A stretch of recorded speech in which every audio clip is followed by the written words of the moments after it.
Okay, Coach Jericho, your time start now. Do the basic. Okay. Tagalog. So, magandang umaga po sa atin lahat. By the way, my name is Coach Jericho from Mona Lisa Surf School. First time po ba dito sa La Union? 10 times. 10 times. So, welcome back po dito sa Surfing Capital of the North or Biston San Juan, La Union. And may tatanungin lang po ako sa inyo kung kumusta naman po yung mga medical history natin. Is okay naman po ba? Wala po ba tayong mga past injury, sakit sa hika, sakit sa puso? May problema ako sa puso. So, if you are a broken-hearted, yung mas maganda kapag mag-surf tayo kasi ano po siya, nakaka-move on po siya. Tsaka nakaka-stress reliever po siya pag sa love life po. Okay. Okay, so yung swimming skills naman po natin is okay naman po. Okay naman. Okay, so start po tayo sa ating land basic.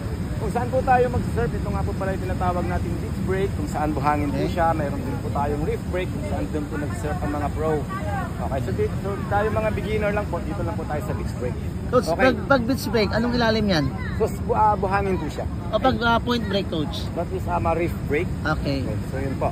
So yung land basic po natin dito is unahin po yung mga part ng board, then susunod yung paano yung pagtayo, lastly yung safety po natin.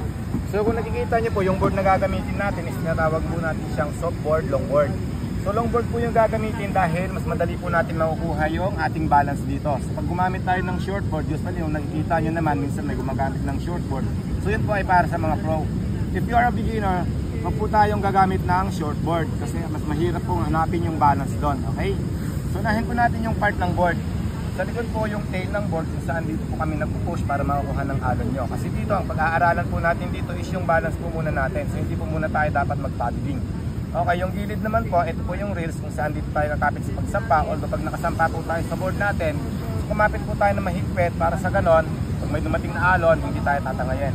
And yung ibabaw ng board, ito po yung upper deck ng board natin. So dito tayo dadapain din tatayo, and nose naman po sa harapan. Doon po dapat tayo nakaharap every time na dadapa sa board. And then yung board natin, is napapansin nyo, mayroon po siyang pa-slope sa bandang harapan. Yan po ay tawag dyan ay rocker.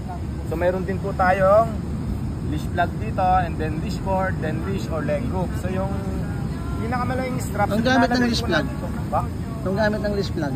Leash plug po kung saan dito po nakalagay yung leash cord. Kung saan mayroong yung leash natin, meron yung maliit na strap. So dito po nakalagay yung strap na maliit sa leash po natin. So yung pinakamalaking strap, nilalagay po natin po sa dominant foot natin. If you are right-handed, so pagtatayo tayo sa board, so kung alin yung pinakamalakas na paa natin, example, right, so nadududput din po yun strap ng board, leash natin. Okay. Example, so pag nakatayo tayo, 2 kinds of stance on the board. Sa stances po natin sa board is mayroon po tayong tinatawag dyan na dalawang klase ng pagtayo. Yung regular footer pag right-handed po kayo.